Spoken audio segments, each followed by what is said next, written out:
Hello friend, मैं आनंद राज। आप सबको देखिए, आज हम बीएड फर्स्ट ईयर का कोर्स वन जो आपका चाइल्डहुड एंड ग्रोविंग अप है, उसका जो यूनिट 5 में क्वेश्चन पूछता है, बहुत वीवीआई है कि या तो पूछेगा अध्येता के पहचान निर्माण में मीडिया प्रौद्योगिकी एवं साथी समूह की भूमिका का वर्णन करें। प्रौद्योगिकी को कहीं की तकनीक भी लिखा होगा, या शिक्षार्थी को ही हम लोग अध्येता या इसी को अधिगमकर्ता भी कहते हैं, समझे। तो बहुत वीवीआई क्वेश्चन है और आपके एग्जाम में पूछा जाता है, या तो यहाँ शिक्षार्थी देगा या इसी को अधिगमकर्ता भी लिख देता है, अध्येता भी लिख देता है। तो मेन है कि मीडिया प्रौद्योगिकी और साथी समूह की भूमिका का वर्णन करें, यानी एक व्यक्ति के, एक विद्यार्थी के पहचान निर्माण में मीडिया हो गया, इसी को संचार माध्यम भी कहते हैं, प्रौद्योगिकी, टेक्नोलॉजी और साथी समूह पीर ग्रुप की क्या भूमिका है। बहुत वीवीआई क्वेश्चन है और आपके एग्जाम में क्वेश्चन आता है।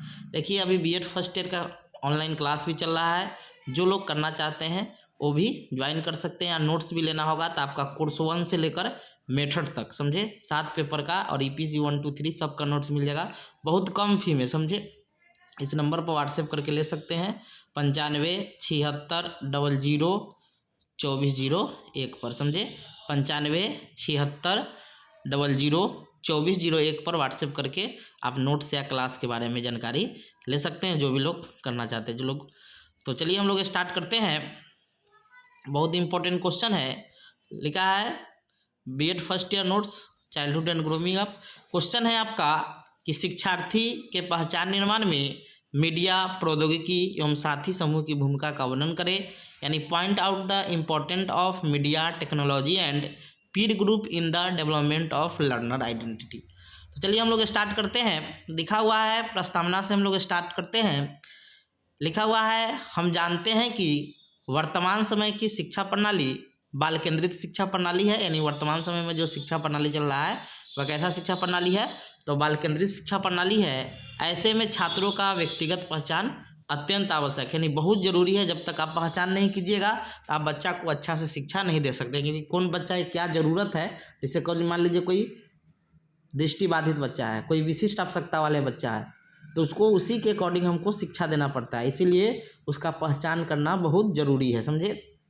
तो वही लिखा है कि जो वर्तमान समय में शिक्षा क्या हो गया है, बाल केंद्रित शिक्षा हो गया है, जिसके कारण छात्रों का व्यक्तिगत पहचान क्या है, अत्यंत आवश्यक है। प्राचीन समय में छात्रों की पहचान उनके वर्ण के आधार पर होती थी, वनी किसके आधार पर होता था, वर्ण के आधार पर। यहाँ पर कर लीजिएगा, उनके वर्ण के आधार पर, इसको काट लीजिएगा, आधार पर होती थी। यानी प्राचीन समय में जो बच्चा का जो पहचान होता था वर्ण के आधार पर, तो जानते होंगे कि 4 वर्ण था। कौन कौन था, एक ब्राह्मण था, यानी जो लोग पूजा पाठ करते थे, समझे, उन्हें ब्राह्मण कहा जाता था। जो लोग लड़ाई लड़ते थे उन्हें क्षत्रिय कहा जाता था, और जो लोग पशुपालन ये सब काम करते थे, कृषि काम करते थे, उन्हें वैश्य कहा जाता था। और शूद्र उन्हें कहा जाता था जो तीनों का सेवा करते थे। सबसे निम्न माना जाता था इसमें शूद्र को, यानी पूजा पाठ करने वाले को ब्राह्मण कहा जाता था, क्षत्रिय कहा जाता था जो जो लड़ाई करते थे,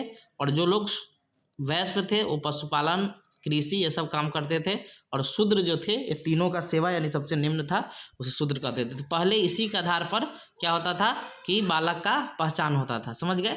लेकिन वर्तमान समय में छात्रों की पहचान विभिन्न निर्धारकों के द्वारा की जाने लगी, जैसे उनकी शैक्षिक क्षमता के अनुसार से कि पढ़ने में कैसा है, बुद्धि के द्वारा, व्यक्तित्व के द्वारा, रुचि के द्वारा। व्यक्तित्व मतलब अंतर्मुखी व्यक्तित्व के बच्चा है कि बहिर्मुखी व्यक्तित्व का बच्चा है, कि उभयमुखी व्यक्तित्व का है। बुद्धि मतलब प्रतिभाशाली बच्चा है कि सम्मान बच्चा है, कि आपका मंदबुद्धि बच्चा है। रुचि, क्या चीज़ में रुचि है, तो इस सब के आधार पर वर्तमान समय में क्या होता है, बच्चों का उसके पहचान किया जाता है। तो वही लिखा है कि वर्तमान समय में छात्रों की पहचान विभिन्न निर्धारकों के द्वारा की जाने लगी है, जैसे शैक्षणिक क्षमता, बुद्धि, व्यक्तित्व, रुचि आदि के द्वारा। अध्येता के व्यक्तिगत पहचान से तात्पर्य है कि छात्रों के अंदर निहित व्यक्तित्व से है, यानी उसका जैसा पर्सनालिटी होगा, जैसा उसका व्यक्तित्व होगा, जिसके कारण एक बालक दूसरे बालक से क्या होता है, भिन्न होता है। तो वही लिखा है कि अध्येता के व्यक्तिगत पहचान से तात्पर्य है कि छात्रों के अंदर जो निहित व्यक्तित्व है, समझे, जिसके कारण एक बालक क्या होता है, दूसरे बालक से भिन्न होता है। फिर लिखा है अर्थात प्रत्येक बालक की अपनी पहचान होती है, नहीं प्रत्येक बालक का अपना अपना पहचान होता है, क्योंकि इंडिविजुअल डिफरेंस पाया जाता है हर व्यक्ति में। समझे, दुनिया का प्रत्येक व्यक्ति में व्यक्तिगत विभिन्नता पाया जाता है, नहीं इंडिविजुअल डिफरेंस पाया जाता है, अर्थात प्रत्येक बालक की अपनी अपनी पहचान होती है। दूसरे शब्दों में वैसे सामाजिक या व्यक्तिगत गुण जो बालकों को एक दूसरे से अलग पहचान बनाती है उसे पहचान कहते हैं। अब आते हैं हम लोग पहचान निर्माण में मीडिया या संचार माध्यमों की क्या भूमिका है। समझे, बहुत वीवीआई क्वेश्चन है, इसको पढ़ ही के जाइएगा। लिखा है, हम जानते हैं कि शिक्षार्थी के पहचान निर्माण में मीडिया की महत्वपूर्ण भूमिका होती है। समझे, मीडिया महत्वपूर्ण भूमिका निभाता है। मीडिया किसी भी समाज या राष्ट्र का प्रतिबिंब या दर्पण होता है। यह राष्ट्र और समाज की राजनीतिक, आर्थिक और सांस्कृतिक गतिविधियों को प्रतिबिंबित करता है। यानी मीडिया के माध्यम से हमारा राष्ट्र का जो भी राजनीतिक घटना है या आर्थिक चीज़ है या सांस्कृतिक चीज़ है वो क्या होता है, प्रतिबिंबित दिखाई देता है। मीडिया का अर्थ यह हुआ कि वे माध्यम जो विज्ञान तथा सूचना तकनीकों का देन है, जिसका प्रभाव जन जन तक एक ही समय पड़े। यानी मीडिया के माध्यम से भी क्या है कि मान लीजिए कोई घटना होता है कहीं पे, तो हमको 1 सेकेंड में पूरे विश्व को पता चल जाता है। यही तो क्या है, मीडिया है। तो वही लिखा है कि मीडिया का अर्थ यह हुआ कि वे माध्यम जो विज्ञान तथा सूचना तकनीकों का देन है, जिसका प्रभाव जन जन तक एक ही समय में पड़े, वो क्या है, मीडिया। जन जन मतलब प्रत्येक व्यक्ति तक क्या पड़े, एक ही समय पड़े, वही क्या है, हमारा मीडिया होता है। समझे, आगे लिखा है कि इन माध्यमों में यानी मीडिया के माध्यमों में इंटरनेट हो गया, समझे, टीवी हो गया, रेडियो हो गया, समाचार पत्र है, जो विद्यार्थी के पहचान निर्माण में महत्वपूर्ण भूमिका निभाते हैं। यही जो मीडिया के साधन है यानी संचार के साधन है, जिसके द्वारा क्या होता है कि शिक्षार्थी यानी जो अध्येता है उसके पहचान निर्माण में महत्वपूर्ण भूमिका निभाया जाता है। अब आगे लिखा है कि हम ये भी जानते हैं कि वर्तमान युग तकनीक का युग है, जिसमें सबसे ज़्यादा शिक्षार्थी की पहचान निर्माण मीडिया के माध्यम से हो रहा है। यानी वर्तमान समय का जो युग हो गया है, टेक्नोलॉजी का युग हो गया। हर चीज़ में टेक्नोलॉजी, हम टेक्नोलॉजी से चारों तरफ से घिर चुके हैं।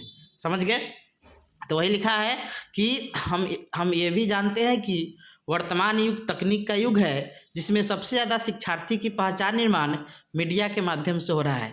अध्येता के पहचान निर्माण में मीडिया निम्नलिखित भूमिका निभाती है। समझे, इसको यहाँ पर ऐसे लिख लीजिएगा, निम्नलिखित भूमिका निभाती है।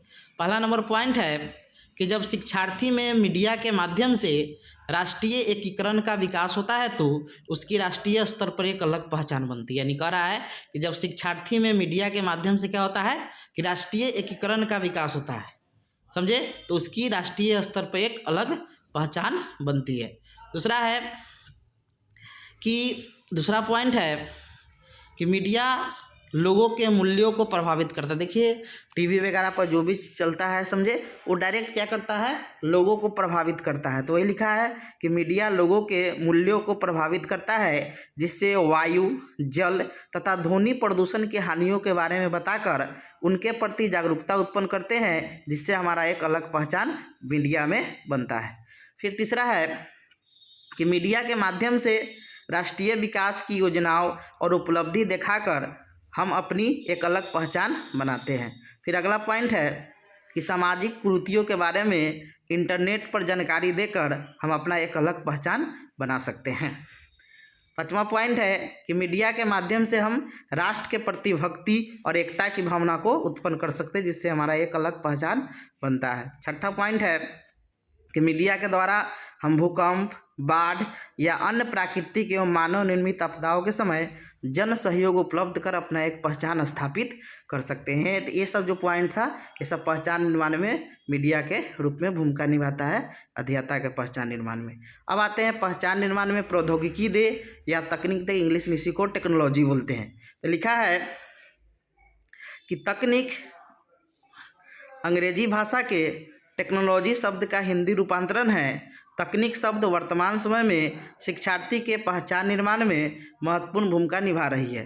वर्तमान समय में तकनीक का अर्थ है कि दैनिक जीवन में वैज्ञानिक ज्ञान का प्रयोग करने की विधियाँ से है। यानी तकनीक का जो अर्थ है वर्तमान समय में कि वैज्ञानिक ज्ञान का जो भी चीज़ है उसको प्रयोग करने से है। हम ये भी जानते हैं कि वर्तमान युग तकनीक का हो गया है, बिना तकनीक के कोई भी काम करना आसान नहीं है। अर्थात तकनीक का अर्थ हुआ कि किसी भी प्रयोगात्मक कार्य जिसमें वैज्ञानिक ज्ञान या सिद्धांत का प्रयोग किया गया हो। यानी तकनीकी में क्या होता है कि जिसमें हम कोई भी प्रयोगात्मक कार्य करते हैं उसमें वैज्ञानिक या उसका सैद्धांतिक ज्ञान का प्रयोग किया गया हो।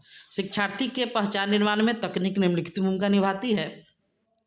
पहला नंबर पॉइंट है कि तकनीक व्यक्ति के राजनीतिक परिस्थितियाँ, राजनीतिक नीतियाँ, राजनीतिक उद्देश्य के विकास पर उस व्यक्ति का एक अलग पहचान राष्ट्र के प्रति बनाता है। दूसरा है अध्येता का तकनीक के माध्यम से शैक्षिक कारकों पर एक अलग पहचान बन रहा है। यानी शैक्षिक मतलब शिक्षा के क्षेत्र पर टेक्नोलॉजी से हम जुड़ रहे हैं, समझे। तीसरा है हम जानते हैं कि शिक्षा का दर्पण समाज और संस्कृति होता है। जैसा समाज होगा वैसी संस्कृति होगी, वैसी ही वहाँ की शिक्षा होगी। यानी कह रहा है कि जैसा आपका समाज होगा वैसे ही उसकी संस्कृति होगी और वैसा ही वहाँ की शिक्षा होगी।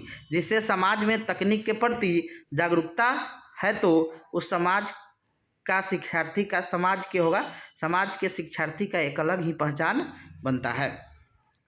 अगला है चौथा कि तकनीक की मदद से अध्येता को अलग अलग, यहाँ सपोज काट दीजिएगा, अलग अलग भूमिका और व्यक्तित्व को दिखाकर अपना एक अलग पहचान बनाते हैं। यानी तकनीक की मदद से हम क्या करते हैं, अध्येता को अलग अलग भूमिका और व्यक्तित्व को दिखाकर अपना एक अलग पहचान बनाते हैं। 5वां नंबर पॉइंट है कि तकनीक के माध्यम से अध्येता का वर्तमान समय में विश्व स्तर पर एक अलग पहचान बनना है। यानी विश्व स्तर पर क्या हो रहा है, उसका एक अलग पहचान बन रहा है। तो ये तकनीक के माध्यम से हो गया। अब पहचान निर्माण में साथी समूह की भूमिका लिखा है। शिक्षार्थी के पहचान निर्माण में साथी समूह निम्न तरीके से योगदान देते हैं। पहला है शिक्षार्थी साथियों के समूह में रहकर शिक्षार्थी एकता और सामूहिक व्यवहारों को सीखते हैं, जिससे उनकी एक अलग पहचान बनती है। दूसरा पॉइंट है शिक्षार्थी साथी समूह के बीच रहकर शिक्षार्थी में व्यापक रूप से समाजीकरण का विकास होता है, जिससे उनके व्यक्तित्व का एक अलग पहचान बनता है।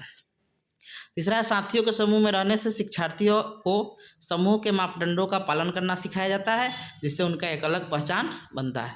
चौथा नंबर पॉइंट है कि साथियों के समूह में अध्येता उन रुचियों पर चर्चा कर सकता है जिन्हें वयस्क बच्चों के साथ साझा नहीं कर सकते हैं, जिनसे एक अलग पहचान बनता है। यानी जो चीज़ हम अपने बड़े बुजुर्गों से शेयर नहीं करते हैं वो साथी से समूह करते हैं, बातचीत करते हैं, जिससे एक अलग पहचान बनता है। 5वां पॉइंट है कि साथी समूह अध्येता के लिए सूचना, प्रतिक्रिया और सहायता का एक महत्वपूर्ण स्रोत होता है, जो एक अलग पहचान बनाता है। यहाँ पर अलग पहचान बनाता है।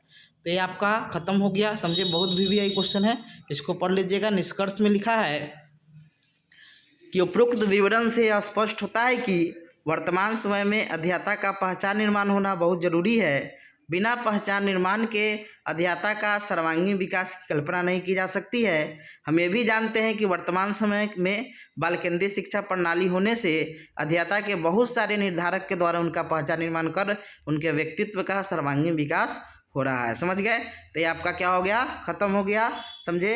नोट्स या क्लास लेना होगा, जानकारी लेना होगा तो इस नंबर पर व्हाट्सअप करके नोट्स क्लास के बारे में जानकारी ले सकते हैं। 9576 00 2401 पर। समझ गए।